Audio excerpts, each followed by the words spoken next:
Georgia. In Georgia or in the world? In Georgia. Oh, I don't know. But y'all are number one. CJ. Georgia's number one. We're number one. Cynthia. Make sure the little green line is strong. The green light. There it is now. Oh, How we go? We got you. Thank you. Sound the way. And as usual, I do like to start with a little grounding. So if you could just close your eyes with me and let's go with it.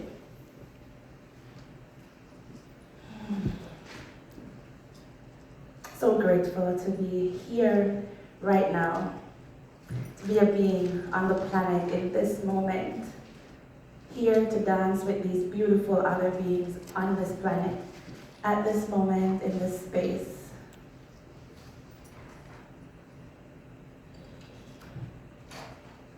And as the song this morning says, use me, oh God, right here, right now,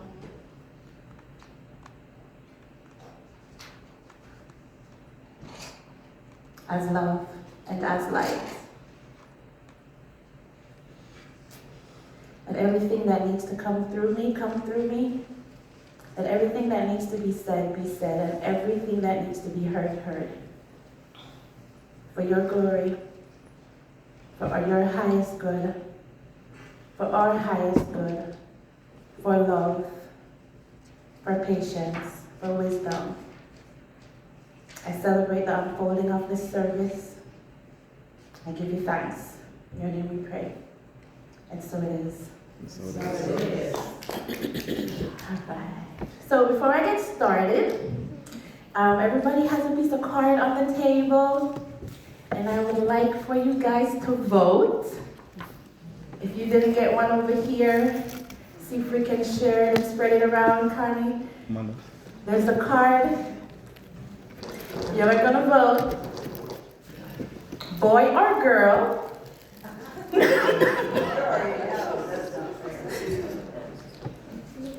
And the name you're suggested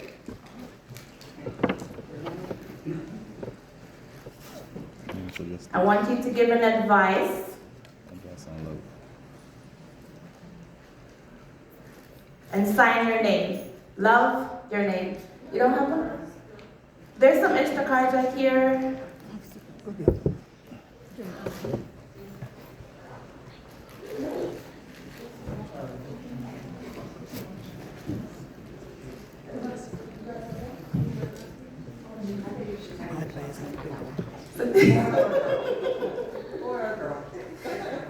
Put your suggestions on the card, Cynthia.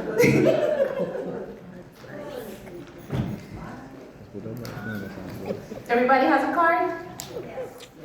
All right. So while you do that, I'll get started here. We'll collect them in a little.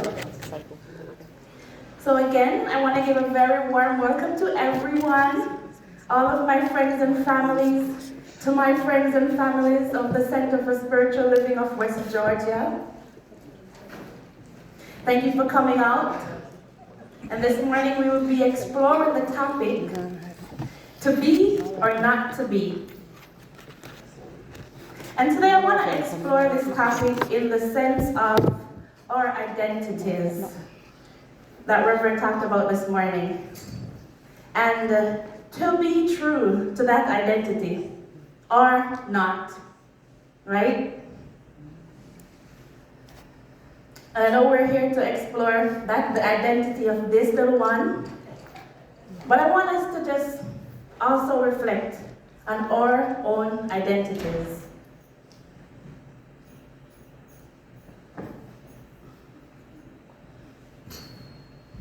And before I dive into the topic, I want to explore a little bit of background about how this came to be. Not this, because we all know how this came to be, but how all this came to be right here, right now. Because there's a few different faces in here, a few different people that have known some parts of the journey. But I just want to talk a little bit about the journey and my personal background to where I am today. And in this philosophy. So this Center for Spiritual Living of West Georgia is one of many centers worldwide. It's even in Jamaica, where I'm from, they have a branch there as well. And I started this philosophy many years ago, but before that, I just want to say that I have always been a spiritual person for as far as I can remember. And I say spiritual, not religious, because I left religion years ago when I checked out of the Pentecostal church. I love my mom, she still goes to the Pentecostal church. And respectfully though, I checked out of the Pentecostal church many years ago. Because I had a lot of questions. And I could never get reasonable answers to my questions. One of the questions I had was, this was Sunday school. And they had a whole little lesson on why it is so sinful for women to wear pants. I'm not bashing them, but they had a whole lesson about that. And when I rose my hand at 10 years old, I'm like, I run track and field. What am I supposed to do with that? And the lady told me, I'm supposed to be up there in skirt. I laughed, but she wasn't joking. And I can't help but imagine how many young ladies like myself, or young children like myself, felt and had questions.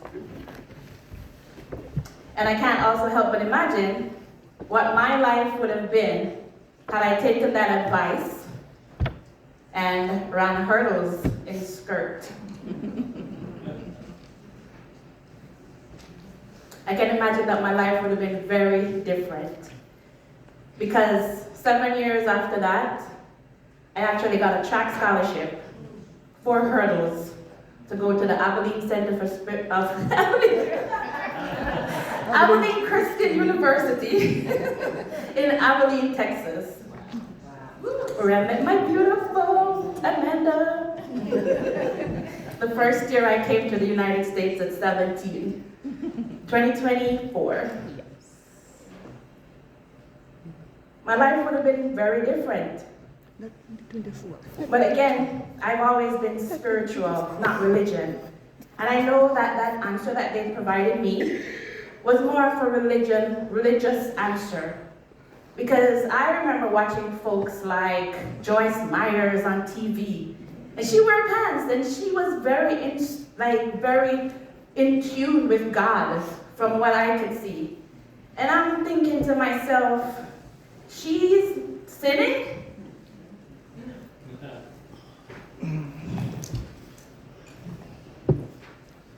My spiritual connection to God is what has brought me here to be. In 2009, my spiritual awareness was deepened when my older brother passed. That experience put me on a quest to understand life, why we're here, why were we even born? See, we born, we live, and we die. What is this living about? And I really want to understand that. And his transition opened up my eyes. Well, started to open up my eye to try to understand what is this life about. Over the years, I've visited many churches in an attempt to find a community that was about God, that was about love, that was about true connection to spirit, and leaving all the religious stuff behind it.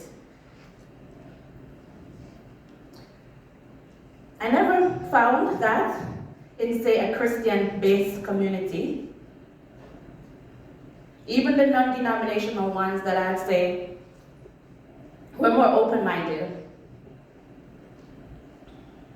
And one of the things that would really turn me off when I go visit a church per se was when the pastor's on there and he's preaching, we're right, everybody else is wrong. That's kind of what the Pentecostal was for me. And I even remember going to a church and they were mocking the Pentecostals. Like, you know, how they get in spirit and all that. Everyone should be respected for their own path to God. The Pentecostals, the Baptists, the Adventists, they are all different paths to God. We should honor those and not judge anyone's relationship with the divine.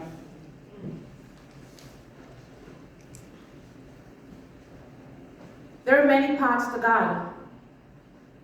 Your own individual paths to God.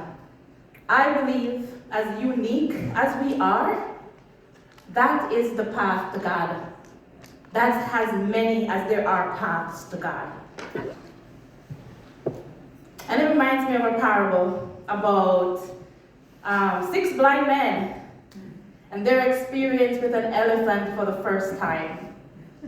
It's a parable. I think it's based out of India. They've never met an elephant. And the elephant came to town and these 6 blind men were all excited. What is the elephant like? One of them, they went up to the elephant, they touched his trunk. And they're like, ooh, the elephant is like a thick snake. Another one blind man, he touched the elephant's ears. And he said, the elephant is like a big fan. Another one touched the elephant's leg. And it's like, ooh, the elephant, it feels like a tree trunk. Another one touched the elephant's tail. And he says, it's like a rope. Well, then another one touched the elephant's side. And he said, the elephant is like a wall. And then finally, the last one, he touched the elephant's tusk. And he said, it's smooth like a sphere. They were all partly right. Everyone was describing the elephant based on their limited experience of what they felt. That's what I think of when I think of all these different religions. We all have a part of the truth, but no one has the whole truth. Collectively, maybe all of us have the truth, but no one religion, no one person has the whole truth. We are all here on this experience with our limited selves. Part of it, part of the whole. None of us can know or even imagine what the whole is like. And that's a long way to say how I came to the Centers for Spiritual Living. I was in Albuquerque over 13 years ago and passed by a Unity church. And I don't remember what the sign said outside, but it kind of pulled me. And I went home and I Googled it, like I generally do with all the churches that I may be interested in going to, because I passed them. And two churches came up. The Unity that I passed, and the Albuquerque Center for Spiritual Living. I visited both of them, and while Unity was good, the moment I stepped into the Albuquerque Center for Spiritual Living, I felt like I was home. The first thing I saw on the stage, on the wall, were 8 different flags for 8 different religions at the front of the church. And I was like, wow, there are people in the world that believe like I did. that no one person has it all, and we can all coexist. It was about love. It was about oneness. And it was about honoring every different path to God. Just as in the center, there are so many of us with each individual path to God. Right now, my mother's Pentecostal, and I respect that path to God that she has chosen. So as long as it works for you, it works. My mother-in-law goes to a 7-day church on Saturday. And yet we can coexist in one house, most of the time peacefully.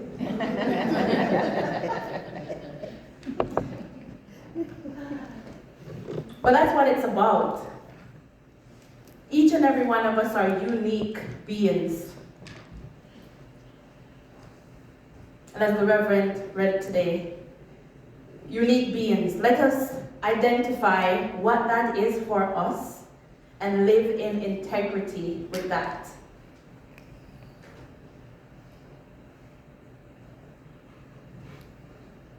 So I resonated with this philosophy, and I started attending the Center for Spiritual Living when about August 2011, fully pregnant with Victoria,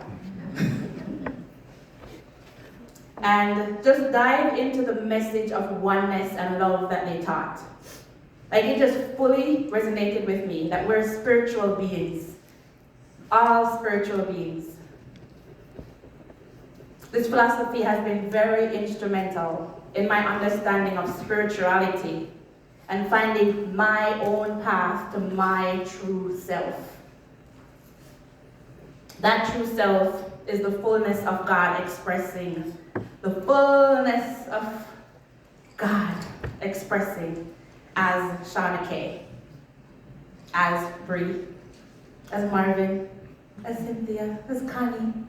The fullness of God is expressing as each of us, individually, as the true identity that we are. I'll speak on that a little bit. But that path also led me to become a licensed spiritual practitioner.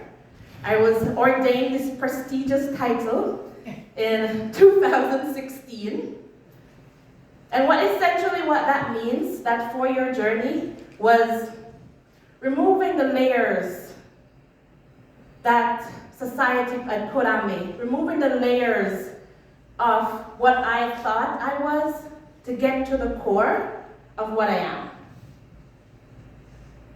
And it has also taught me to know my wholeness and to know the wholeness of everyone, regardless of the path chosen. And to be clear, this philosophy to me is not a religion.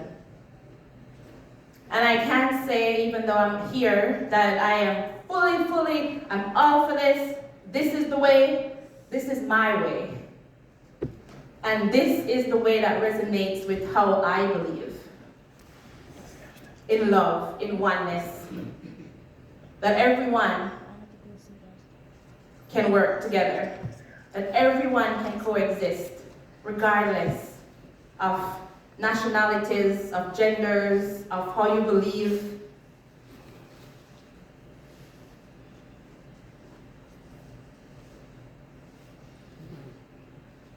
So that brings me to my topic for today. To be or not to be. To be our true selves.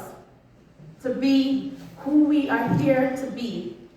To be God fully expressing. To be Lily. To be or not to be. These were the words of Shakespeare.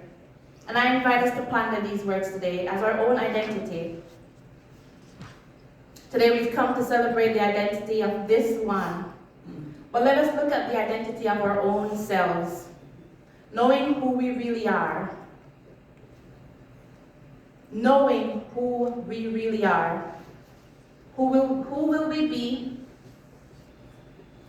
How will we be? What will we be? Or not be? Let us reflect on the miracle and divinity of our own life and existence. Each one of us are expressions, unique expression of the divine. We have never before existed before in this consciousness, and we will never again. Our unique identities transcend our roles, our genders, our statuses, our labels. Our unique identity transcends all of the surface labels that we put on ourselves. The essence of who we are spiritual beings, bornless and deathless, existing in this physical body. I say that again. We are spiritual beings existing in this physical shell. We're here to embrace and express the full aspect of this human experience as this being that is in this physical experience. I don't know if you get what I'm giving out here.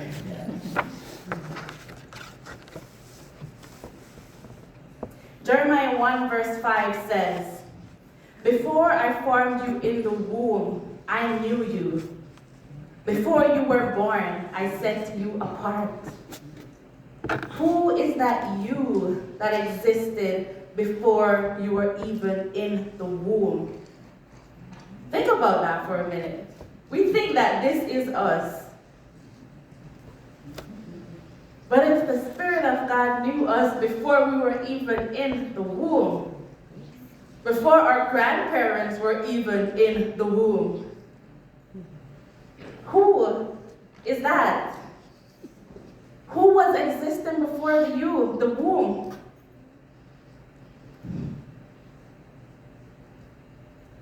The you is that which existed before this physical being. That's the spiritual identity I want us to tap into today. And hoping that you get that from being here.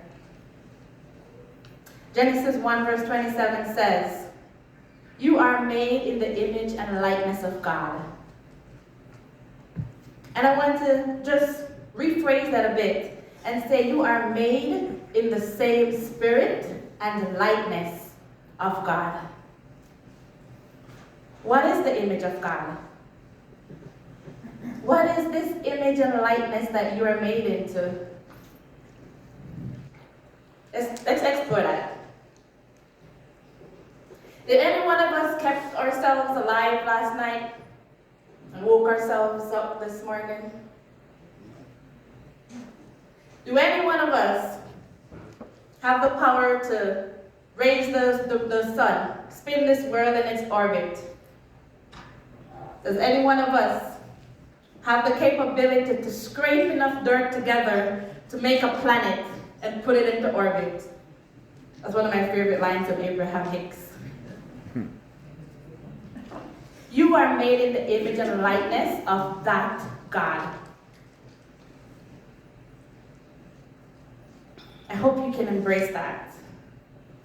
Feel the awesomeness of what that feels like to know that the same likeness and energy of the one that made this earth, the one that made the moon, the stars in this galaxy, the one that made the planets and all the galaxies and the galaxies beyond that and the galaxies beyond that and beyond that and beyond that.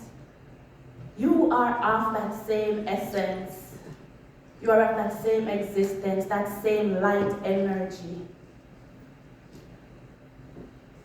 That just feels amazing. That feels powerful. It's true. You are of that same light dust and energy of the universe. And if that is our nature, then why does it feel like that all the time? What if I tell you that it really does feel like that all the time? You'll be like, Shauna, whatever. You know what I've been through? You know, I've last week, and I'm going through right now, all the time? Yes, all the time. God is ever changing, right? Omnipotent, omniscient. God is unchanging.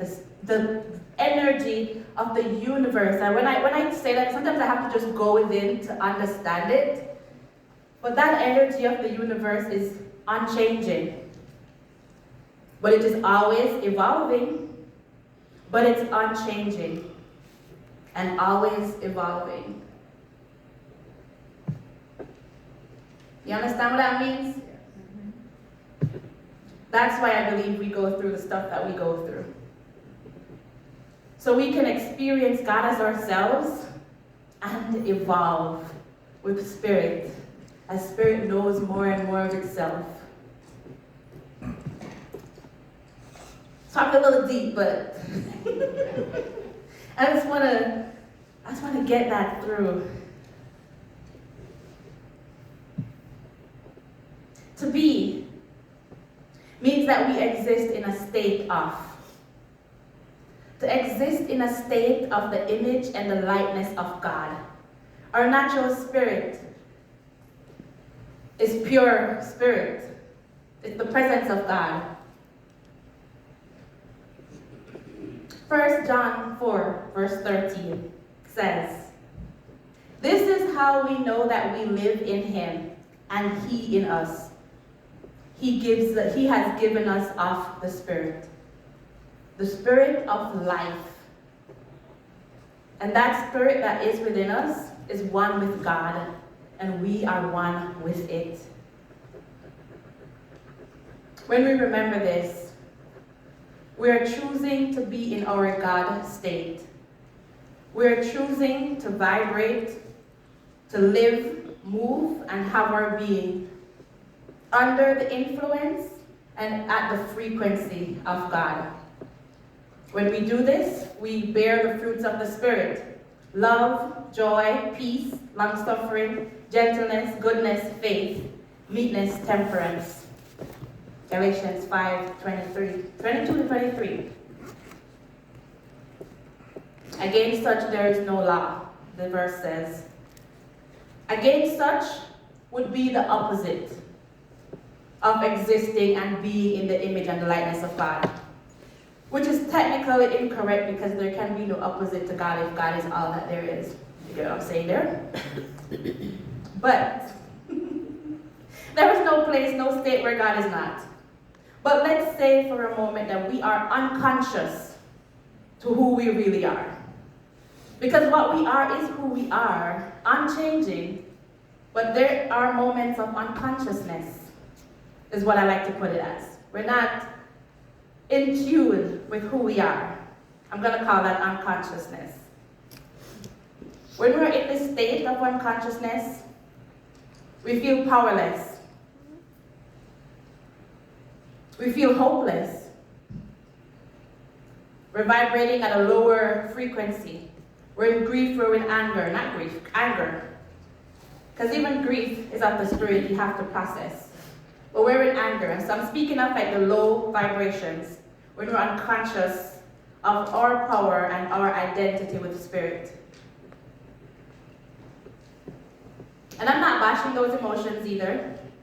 It's just that we're not vibrating at our highest frequency. It's just that we're not tapped into who we truly are when we are in those states. We feel broke. We feel broken. These feelings are valid. And I acknowledge their existence. But know that these feelings, when we are in these mucky, ewy, feelings, we're disconnected. But they're valid. Because we're evolving. So we can't disregard them. We have to acknowledge them. I am feeling, I'm feeling, But God is. Observe what it is.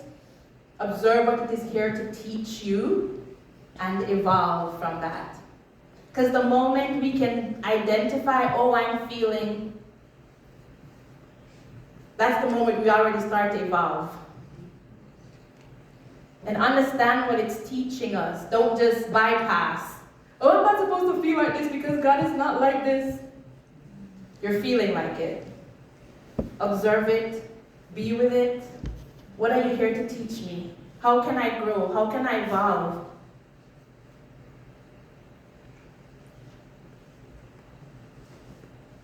Second Timothy 1 verse 7 says, "For the Spirit God gave us does not make us timid, but gives us power, love, and discipline." Stand in your power. Stand in your true state, the image and likeness of God. We are of God. From before the womb, we were conscious beings. Tap into that consciousness. And let us acknowledge the pure spirit of love and light that we are before we were in the womb. Let us identify the true identity of ourselves as God, as emanations and expressions of God. That is who we are. We're not powerless, we're not hopeless. We are love, we are light. And as we honor the identity of who we are, let us identify the identity in terms of gender of who this little one is. Did everybody get a chance to vote? Yes. Can we drop them in the box? We were supposed to count them, but such it is. And while we drop them in the box, may I get a couple volunteers? We're about to unveil it. Oh my goodness, exciting.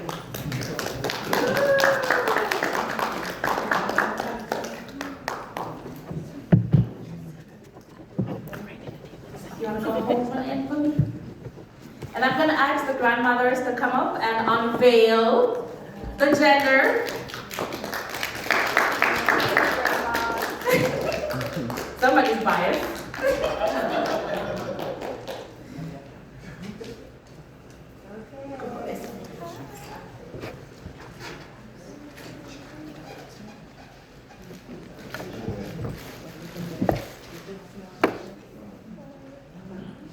And remember, while we unveil this, we are so much more than any identity.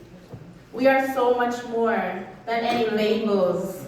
Any label that is in here, this body is so much more. So who's going to do the honor and pull the string? And pull it through. One way, one person pulls.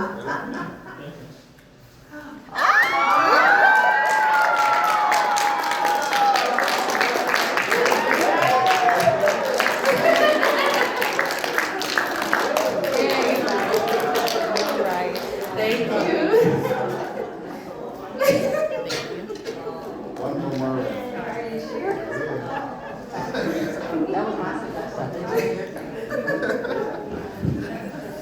We look forward to reading.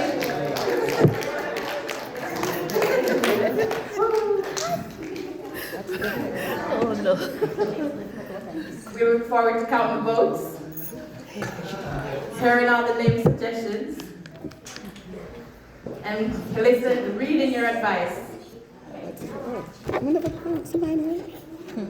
And so right now I give thanks. I give thanks for this little boy. That's what makes it sound. Is it what it sound? Boy. Yeah, I love boy. We honor his presence coming into this life. I said, brothers do that. Your brothers do that. I honor him choosing me, choosing us. I honor him coming here to dance with us. I honor his spiritual beingness that has come forth to play with our spiritual beingness. And as I honor him, I honor each and every one of our spiritual beingness here today.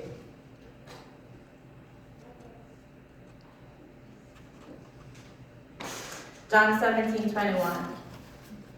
That all of them may be one with the Father. That all of us may be one. All of us may be one. Just as you in me and I in you, says Jesus. So that Christ may dwell in your hearts through faith, and you're rooted in love, established in love. May we all honor that which we are, our true identities. From the womb, we were conscious beings. And I want us to tap into that consciousness. And I have a song / meditation by India Ari for us to tap into the light and love that we are.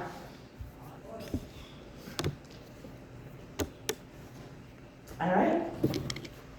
I'm just gonna sit with this as our closing prayer. And then I need to tap into that. You are light, you are love, pure spirit.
Divinity divine, I am the God.